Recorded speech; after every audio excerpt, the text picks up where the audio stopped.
Honorable Minister.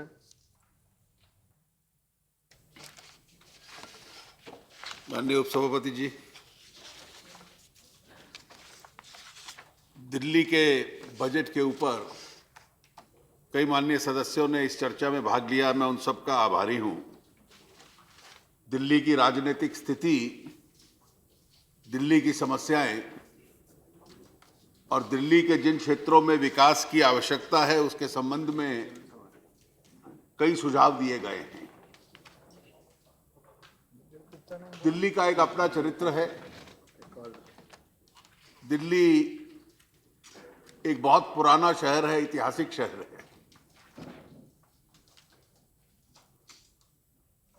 एक आरंभिक दिल्ली थी जो केवल कुछ गांव थे। पुरानी दिल्ली थी जिसका एक चरित्र बना विशेष रूप से जब मुगलों का रूल था, राज था उस वक्त, उसका एक चरित्र उस वक्त दिल्ली का बना। और कई एक ऐतिहासिक मॉन्यूमेंट्स हैं उस वक्त के जो दिल्ली के पहचान का एक अंग बने। जब 1911 में दिल्ली में राजधानी लाई गई और दिल्ली में दरबार था अंग्रेजों के जमाने में, तो नई दिल्ली उस वक्त बनी। तो एक गांव की दिल्ली थी, एक पुरानी दिल्ली थी, एक वो दिल्ली का हिस्सा था जो मुगल हुकूमत के दौरान बना, और एक इंपीरियल स्ट्रक्चर्स थे इस शहर के जो अंग्रेजों ने जब दिल्ली बनाई, जिसको लिटियंस दिल्ली कहते हैं, ये उस वक्त बनी।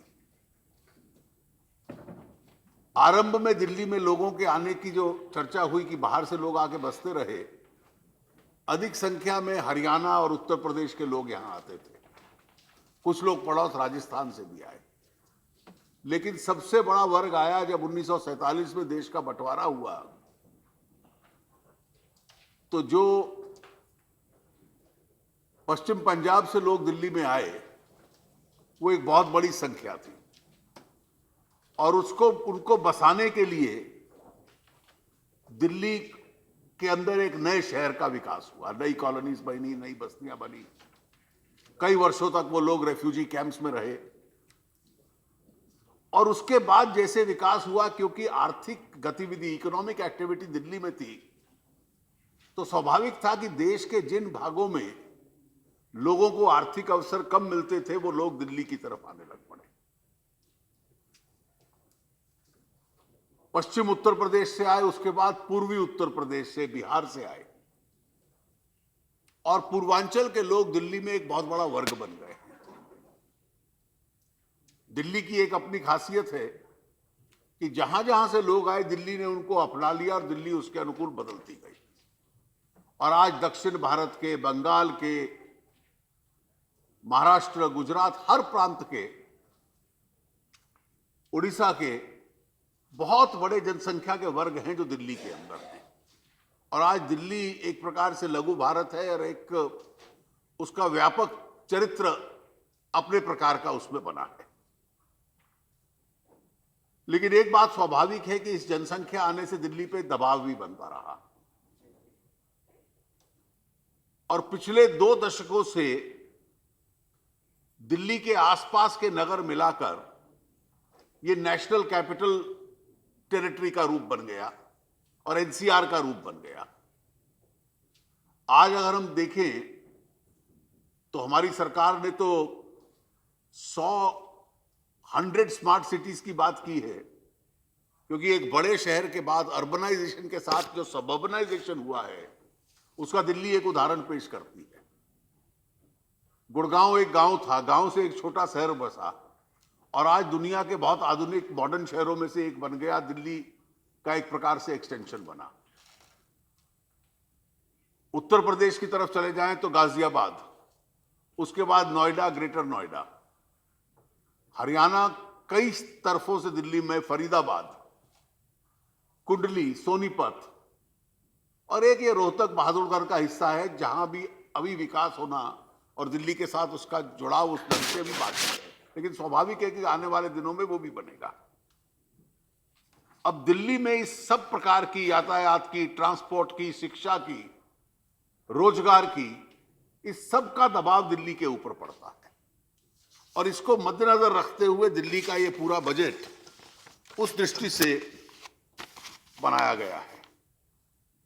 दिल्ली के बजट की एक खासियत है अन्य राज्यों की तुलना में कि दिल्ली क्योंकि एक व्यावसायिक शहर भी है, तो यहां टैक्स काफी व्यापक रूप से आता है। दिल्ली का जो कुल बजट है वो 36,776 करोड़ का है इस वर्ष का, 36,766। इसमें से 31,571 करोड़ वो है जो दिल्ली के अंदर से ही टैक्स आता है। 1,161 नॉन टैक्स रेवेन्यू है, 699 करोड़ कैपिटल रिसीट्स हैं, और केंद्रीय सरकार की जो ग्रांट इन एड है वो 3,672 करोड़ के करीब है। और इसलिए इस बजट के दायरे में दिल्ली की पूरी बजटरी प्लानिंग है। दिल्ली के अंदर जो स्टेट्स का डेट है, उधार है, वो भी काफी कम है, क्योंकि अपना टैक्स यहां काफी आता है और बाकी राज्यों की तुलना में जो डेट और जीडीपी की रेशो दिल्ली के अंदर है वो केवल 7.93 है, देश में अन्य राज्यों की तुलना में काफी कम है। इस बजट में जो प्रावधान हम लोगों ने किए हैं, मैं केवल उसका जिक्र कर दूं कि दिल्ली का जो शासन है, एक शहर है लेकिन शहर में 32 मल्टी स्पेशलिटी हॉस्पिटल और 6 सुपर स्पेशलिटी हॉस्पिटल हैं। इसके अलावा निजी अस्पताल भी हैं। 10,000 बेड्स दिल्ली सरकार के हॉस्पिटल्स में हैं और इस साल प्रस्तावना यह है कि 1,400 बेड इसमें और जोड़े जाएं, यानी मौजूदा अस्पतालों का विस्तार किया जाए। दिल्ली में एक नया मेडिकल कॉलेज जिसमें काम आरंभ हो गया है और अगले साल 2015 में पहले बैच विद्यार्थियों का वहां पर दाखिल हो सकता है। ये जो हॉस्पिटल्स का स्प्रेड है ये काफी फैला हुआ है, लेकिन जो दक्षिण दिल्ली का देहात का क्षेत्र है, रूरल साउथ दिल्ली, उसमें कोई हॉस्पिटल नहीं था। तो एक मल्टी स्पेशलिटी हॉस्पिटल उस क्षेत्र के अंदर इस बार बने, इसका भी प्रावधान किया गया है। जैसा माननीय सदस्य ने कहा, हाशमी जी ने, कि दिल्ली में डायलिसिस की बहुत कमी है क्योंकि प्राइवेट हॉस्पिटल्स में, सरकारी हॉस्पिटल्स में बहुत लंबा क्यू लगता है। 24 घंटे चलती है मशीन, किसी का रात को 2 बजे नंबर आता है, किसी का 5 बजे। तो सरकार की ओर से 50 पीपीपी मॉडल पर डायलिसिस सेंटर दिल्ली के अंदर, विशेष रूप से जहां गरीब लोगों का इलाज हो सकेगा, वो खोले जाएंगे।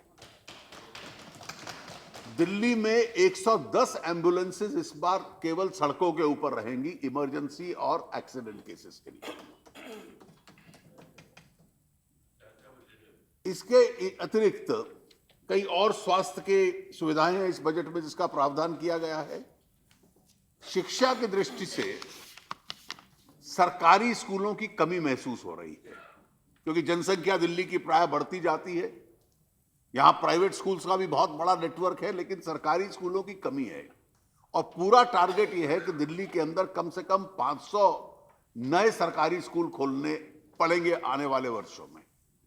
इस साल जो जमीन ली गई है उसमें 20 नए स्कूल बनाए जाएंगे। दिल्ली में हर विधानसभा केंद्र में एक कम से कम छात्राओं का सरकारी स्कूल हो। 2 ऐसे क्षेत्र हैं जहां नहीं है, तो उन दोनों में पूरा करके इस बार उसको यहां पर स्थापित किया जाएगा। इन तमाम स्कूलों में सैनिटरी कंडीशंस, टीचर ट्रेनिंग के लिए, दिल्ली की एक जो कल्चर है, यहां अंग्रेजी हिंदी के अतिरिक्त उर्दू, पंजाबी, संस्कृत, हर प्रकार की भाषा का यहां प्रयोग है। उनकी एकेडमीज है, उन एकेडमीज को मजबूत करके इन भाषाओं को भी यहां स्ट्रेंथन किया जाए। सिंधी एकेडमी दिल्ली के अंदर है, उसको मजबूत करने की योजना है। नया एक school of planning and architecture Delhi के अंदर पहले से भी है और एक और दिल्ली सरकार की तरफ से दिल्ली में आरंभ किया जाए, इसका प्रावधान किया गया है। कुछ कॉलेजेस जिनकी प्राइवेट बिल्डिंग्स थी या स्कूल की बिल्डिंगों में चलते थे, उनके लिए सरकारी खजाने में से पैसा खर्च कर कर स्कूल्स की स्थापना की जा रही है। कई सोशल सिक्योरिटी प्रोग्राम्स हैं दिल्ली में, जिसमें राइट टू फूड के तहत एक बहुत बड़ा वर्ग है दिल्ली में, 36 लाख लोग जिनको सस्ता अनाज मिलता है। इसके अतिरिक्त यहां वरिष्ठ नागरिकों की पेंशन का प्रावधान था। जो 60 और 69 वर्ष की आयु में थे, उनमें उनको 1000 रुपया, और 70 वर्ष की आयु से ज्यादा उनको 1500 रुपया। इस संख्या में पिछले कई महीनों से, काफी समय से ये पेंशन रुकी हुई है। पहले 3,90,000 लोगों को मिलता था, इसको बढ़ाकर अब 4,30,000 लोगों को इस पेंशन का प्रावधान किया गया है, और ये पेंशन तुरंत लोगों को मिलनी आरंभ हो जाएगी। गरीब वर्ग के लिए, इकोनॉमिकली वीकर सेक्शंस के लिए 58,064 घरों के निर्माण की इस बजट में व्यवस्था की गई है। अनऑथराइज्ड कॉलोनीज में पाइप्ड वाटर पहुंचे, कई इलाकों के अंदर इसका प्रावधान पहुंचे, इसकी व्यवस्था की गई है। पीने के पानी की कमी है, विजय गोयल जी उसका जिक्र कर रहे थे अभी, और इसलिए पीने के पानी पर्याप्त रूप से आरंभ हो। मुनक से हैदरपुर का जो डैम है, उसमें पैरेलल चैनल बनाने का एक प्रस्ताव है, और रेणुका डैम को पक्का कर बनाने का हिमाचल में प्रावधान है, जिससे कि पानी दिल्ली तक पहुंच पाए। जो यमुना के अंदर गंदे नाले जाते हैं, जिसका जिक्र भी किया गया, उसके संबंध में कई सैनिटेशन और पोल्यूशन कंट्रोलिंग स्कीम्स हैं, जिनका पूरे बजट के अंदर प्रावधान किया गया है। ट्रांसपोर्ट की दृष्टि से पिछले कई वर्षों से मेट्रो एक्सपैंड कर रही है, लेकिन इस साल योजना यह है कि 1380 लो फ्लोर बसेस और दिल्ली के अंदर डीटीसी की दी जाए, और जो स्लम क्लस्टर्स हैं उनके लिए विशेष 400 बसेस नहीं, केवल स्लम क्लस्टर्स की सुविधा के लिए उन लोगों को मिल पाए। दिल्ली में बिजली को लेकर कुछ बिजली निर्माण के जो स्थान है उनको बढ़ाया जा रहा है, लेकिन एक बड़ी समस्या ये दिल्ली के अंदर आती थी कि दिल्ली के अंदर, क्योंकि 2003 का बिजली कानून पारित होने के बाद पूरे देश में इलेक्ट्रिसिटी रेगुलेटरी अथॉरिटी है, सरकार तय नहीं करती, बिजली की रेगुलेटरी अथॉरिटी है जो बिजली की दर होगी उसको तय करेगी। उसको कम करना या बढ़ाना उनके अधिकार क्षेत्र में आता है। सरकार किसी वर्ग की सहायता करनी चाहे तो केवल उसमें सब्सिडी देना आरंभ है। तो यह तय किया है कि इस वर्ष 0 से लेकर 200 यूनिट तक जो लोग प्रयोग करेंगे उनको 1 रुपया 20 पैसे, 10 पैसे दाम इस बार बढ़ा है, और 1 रुपया 20 पैसे की सब्सिडी देकर उसको कम किया गया है।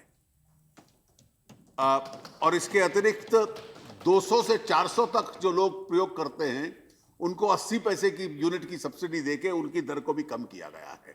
जितने लोग दिल्ली के अंदर जनसंख्या है, 84%, 84% लोग वो होंगे जिनका एक्चुअली बिजली का बिल रेट के हिसाब से कम किया जाएगा इस बजट के तहत। बजट में और कई योजनाएं हैं, कई सुझाव माननीय सदस्यों ने दिए हैं, मैंने सब नोट कर लिए हैं, और जो कंसर्न विभाग है दिल्ली सरकार के उनको दूंगा। ये तो केंद्र की सरकार इसलिए बजट दे रही है कि दिल्ली में राष्ट्रपति शासन है। मैं उम्मीद करता हूं कि कोई ना कोई राजनीतिक हल निकलेगा, या सरकार बने या चुनाव हो, वो हल निकलने के बाद आगे दिल्ली का शासन अपने आप स्वयं उसको अपना बजट बनाए और प्रशासन करेगा। ये एक संवैधानिक जिम्मेवारी केंद्र की है जो हम लोगों ने निभाई है। इन शब्दों के साथ मैं ये सिफारिश करता हूं इस सदन को कि दिल्ली के इस बजट को स्वीकार किया जाए। Appropriation number 2, Bill 2014, the motion. Yes. Yes. Okay. Sir Put your- पहला put तो question ये only. मंत्री Question. हैं? Question only. या Okay. 2 क्वेश्चंस है मेरे, या, इसका या। जवाब मैं चाहूंगा। एक तो ये कि बिजली की जो सब्सिडी आपने दी है, 1 रुपये 20 पैसे और 80 पैसे, ये हम भी देते चले आ रहे थे, शुरू से आज तक दे रहे थे। आपने बीच में जो अप्रैल से सितंबर तक नहीं दिया और जो लोगों को उसका नुकसान पहुंचा है, उसे आप अप्रैल से लेकर और मार्च 15 तक क्यों नहीं कर देते? नंबर 2, अर्बन डेवलपमेंट मिनिस्टर माननीय यहाँ बैठे हुए हैं, मेट्रो का किराया उन्होंने 40% कम कर दिया। पूरे दिल्ली को पता चल गया हम लोगों को लेटर आने से। मेट्रो वाले कहते हैं 1 नया पैसा कम नहीं हुआ। ये 2 क्लियरिफिकेशन मैं आपसे चाहूंगा as finance minister. Okay. Yeah, I want to bring the kind notice of our Honorable Finance Minister Question. that I proposed, requested the introduction of regional language in Delhi schools, particularly in government schools, so that children of different linguistic groups living in Delhi will get the opportunity to teach their children their mother tongue. Otherwise, after one generation, these children will forget their own mother tongue. So this is a problem. Rangarajan. Rangarajan. Delhi has a large number of schools which have been set up by societies or groups which are supported by people from different states. You have the Tamil Society, the Telugu Society, the Bangla, and all those are free to teach their language to the children.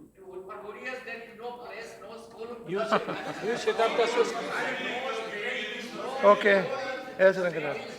Name of any of All our right. Odia leaders Okay. here also. Okay. I request our finance minister to consider the scheduled caste issues. Scheduled caste issues. There are 11 headings are there, you have allotted only for 6 headings.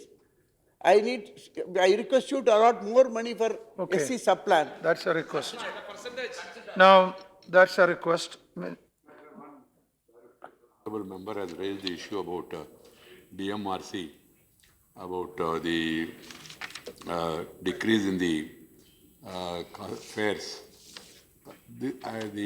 This decrease applies to the airport route, which is effective from 24th of this month. It's already in So existence. with regard to the Later, you have mentioned complete Delhi. regard to That is the thing. with regard to subsidies, subsidies are only prospective, they are never retrospective. Yeah. No subsidy is ever retrospective. So when you had a government in power at the center, on the 1st of April, you should have requested that government to start the subsidy at that time. Yes, VP हम तो अब power में आए हैं तो हमने आगे के लिए शुरू कर दी. VP Singh.